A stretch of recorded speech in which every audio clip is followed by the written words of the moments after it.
पार लागल सुन जाए तो हमनी के तो देखो एगो बात कहतनी नैहर के सखी रही जानो ससुर में आके गोतनी हो गई जा गोतनी हो गई अब बताव तो इहो भगवान के खेले न समझे के बहो तब का हमारा यही से देखा कंफ्यूजन हो जाए ना कि सखी कहीं कि गोतनी कहीं हमरा बुझेबे ना हमनी के करेला सखी के नाता रही गोतनी के ना नाता रही आहो सखी के नाता रही आ कोई आई तो का कही कि दुनू गोतनी हैसन कि सखी हैसन हमनिए लेखा उहो कंफ्यूजन हो जाई हां अब बताव तो हमनी के तो कंफ्यूजन भइले ही आ जान तड़ू हमनी के ना दुनू आदमी एगो में रही ना तो बड़ी अच्छा लागत रहे तब का जल मान लो कि एगो में रही जब तू अपना गाँव चल जात रहू तो हमरा घर के समाचार लेके आ जात रहू लेके आ हम अपना घरे चल जात रही तो तोहरा घर के समाचार लेके चल आवत रही आया अब तो देखो अलगा अलगा कहाँ से हमनी के का कहला कि जही के नहीं मिलत आ जाए ना दिन जाए के मिली काहे ना साल भर पहले कहली जाए के उहे मिलेला सावन में जनते बड़ू हां राखी बांधे बेरी हाँ राखी बने के बेरी जाई ना जा आ देखो ना ये सखी जे तो छोड़ आ दुख सुख ढेर भइल जन लो दुख सुख जिंदगी भर तो हमनी के दुखे सुख बतियावत रह गई जा नैहर रहनी जा तो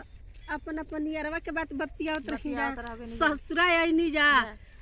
त दोनों आदमी एक के घर में आईनी एक के घर में आईनी जा एक में बतियावत अब बतियावत बीत गई बतियावल जा देखल जा अब तो मान लगी पहले के रहे नैहर के बात रहे तो लड़का रही जा तो हे सब के टेंशन ना रहे खाली खात रही जा घूमत रही जा अपन बतियावत रही जा आ अब जब ससुर आईनी जा तो टेंशन बा ना ए सखी देखो हम ना इन साल है देखो तो है पलकी हम इन साल 3 बीघा में पलकी छिटवैले बनी 3 बीघा में पलकी छिटवैले बनी हमहू आलू 2 बीघा में रोपले बनी आ तो तोर 2 बीघा में रोपैल बा हो हां 2 बीघा अरे हम 10 बीघा आलू रोपवैले बनी उ जान दड़ू काहे रोपवैले बनी आदमी ला लागल है ना अकेले आदमी तो लगले रहन पहले बात ये सुन जान दड़ू काहे रोपवैले बनी होय न उल्टा हो गए तारे वाले मुया फेरत हां इन साल आलू जान तड़ू 200 रुपया पसेरी बा 200 रुपया पसेरी आलू बा आ तोरवा के 80 रुपया प्याज बा तो यही के चलते ही सब देख कोड़वा के मोय प्याज रोपवा के बा अरे वही ना हम सोचनी है कि 10 बीघा में देख आलू रोपवा देनी ना आ 10 बीघा के आलू खाली ना तो हम 10 कट्ठा के आलू रखब मैं बिकाई आ मोइल आलू बिचवा दे आ देखो 3 बीघा में पलकी छिटवैले बनी आगे ता देखो हई हो गइल बा ना 3 बीघा के पलकी छिटाइल बाटे तो मैं पलकी खाए में थोड़ी ना मैं बाजार धरावे के पड़ी मोइल बेचब हो बेचब आज बेच के तू जाने तड़ू का करब देखो एक बे तारा के बताई तू चिहा जइबू का करब आ उतना मैं पलकी बेचाला तो पैसा का करब सुना ना बताइब अभी देखो पहले अपन बता दे तनी 10 कट्ठा बीघा के आलू आ 3 बीघा के पलकी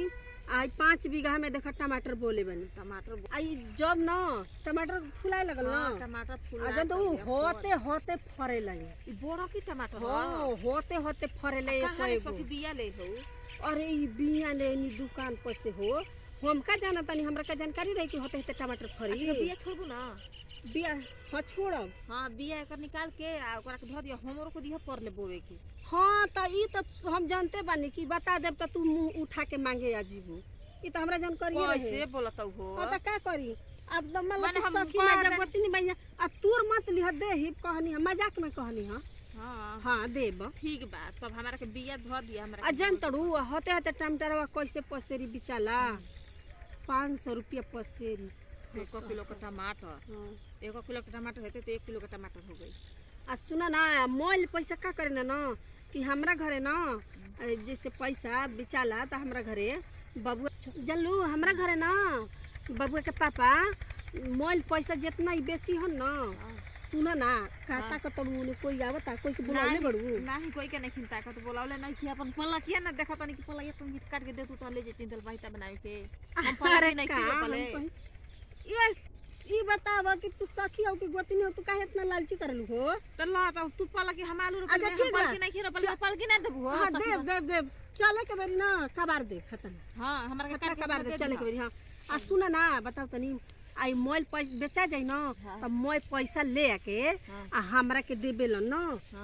जन तो होते होते बनवैले बनी झुमका तब का 5 गो कान में के बनवैले बनी तू तो बड़ी धनी बालू हो धनी बानी ना भले भीख मांगा नहीं लगी ना हां हां ये तो पेनहते आजकल के जमाना जानते बाड़ू कि चोरा लेता ना आदमी चोरावे वाला जमाना गइल लगी अब अगर जमाना में दू चोरावे गो वाला 3 गो गोड़ में के ना पैजनी धइले बनी बड़ा आई पातर पहिर के हई पालक बेच बेच के हां सब्जी के बेचाई हां सब्जी में तनिक फायदा बा हो सखी हमार तो आलू बोल बटुए खाली आ देखो ना मन करता ना कि कब पालक काट के ले जाई घरे देही दे तारा के जान सके तू दे काट के ना दे सुना कबार के बेचाला कबार के बेचाला हां अब फिर कबार में खेता तो उजा हो सुना ना खेतवा उजह जाई मोटे मोटे सोरिया हो जाला न हते हते पलकवा के हां तो सोरियो के पैसे न मिलेला अच्छा ई बात तू बुरबा के लेखा बतियावेलू हम ई पलक मान ल कि हती को बचपने से संगे रह गई नहीं जाए तब भूला जतड़ू ना ही बुलाई कर आ टमाटर बात टमाटर के सोर तक लेना कबराई ऐसे टमाटर तुराई ना हां टमाटर तुरे के बाद अब तू कह कि आलू बोल बते आलू के डढ़िया काट के बेच दिया ना तो ये सखी हां आ जनलू आय अब तो देखो अब तो मान ल कि नौकरी हमनी के तो हइए नहीं थे अब नौकरी है लेके सागे सब्जी बो के ना पैसा कमाई के बा पैसा कमाई के बा अब जान दरू तई पालक बा ना इतना और होने के मई कबरा के देखो बिचा गइल बा हां होता के मल बिचा गइल बा जितना लौकत हम मोय परती बड़ी पालक बोल बा हां आ हेतना के अबे बाचल बा त ये तना के बेचाई में ना तली फिर होने बोआ जाई बुआ जी हौना नहीं लौकता पालक खिटा एगो उजा है एगो बोआई हां हौना नहीं लौकता ना उ देखा जाम गइल बा मैं पालक के आ हम ना हमरा के आवे देबेलन कहलन कि तू घर में रह मैं खेती करब अब चुपे आइल बनी आज नइखन न गइल बड़न अपना बहिन की हे ठीक बा हां तो चुपे आइल बनी जानलू आ ये सखी का करे के हो मुरई मुरई तो बड़ी मोटे मोटे बैठल बा हो चोरी के ना कबार के लिए के देबू ना हां देब और वैसे ना बतियल जला सुनो आ जान तरू आ हेते या हेतना मोटे मोटे बैठल बा तो चले के कबार के लिए आवे कबार के ले चले के घरे ले चले के खाए खातिर कातना खइबो अरे और बची तो चाट डाल दिया और बची तो तरकारी में डाल दिया और बची तो भात रोटी पे खाइए अचारे ना हुई तो डाल दिए हाथरा हम हाथ ना डाल देब हाथ ना डाल देब तो 2-3 साल चली ना तब का 2-3 साल हां अचार हां हां चलो चले के जी के बैठले हमनी के हो अब उठी हो नहीं खा जाए तो बुझाता कि था सकल बालू नीचे आ जान तड़ू आ तना मोटा गलू काहे खाती ना को परिस पतेल बनी बहरी निकल के चलो होने के चल के पहले मुरई कबार लेबे के हाथ हां तना मुरई कबार के लेके बोड़ा बोड़ा ले लेबे रे बच्चियो चल बोड़ा में ले लेबे के मुरई तोहार आदत अब ना गइल बचपन के ना ना बचपन के आदत अब जाई जाना लकी अब लाइके बड़ू हां लाइके बनी बचियो जाना तो पागो बचियो तू पैदा कैली बड़ू तो कोई के बचिया बाईसा ना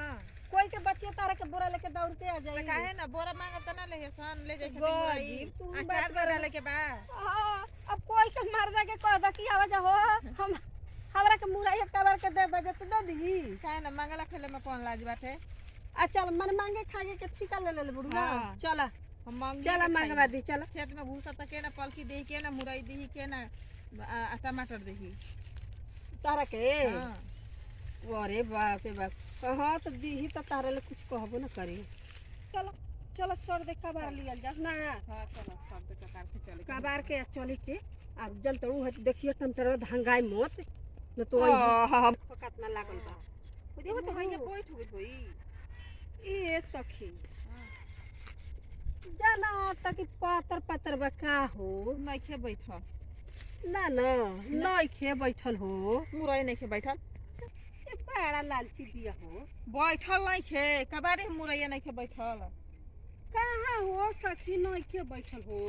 बैठल बा तड़ू पतरे तो लौकत हई हो का बैठल बा बैठल नहीं खे ना हो बैठल बा अरे हो पातरे न बा हो बैठल बा का बैठल पतरे बा चलो जनतड़ू जद हमरा घरे न ओहन न बाबू पापा तो हम तारे की एक बुरा मुरई कबरवा दी चलो ना चले के ना हां चलो जद छोड़ हटा ओ हमनी के काले के जाई पता हम आई तो कबार के लेके छोड़ जेबे मुरई बैठल बा हां आ कहत है कि मुरईए नहीं खे बैठल देबे के बड़ी बहाना करे के हाल जाने ली हैं आ सखी कुछ कह तड़ू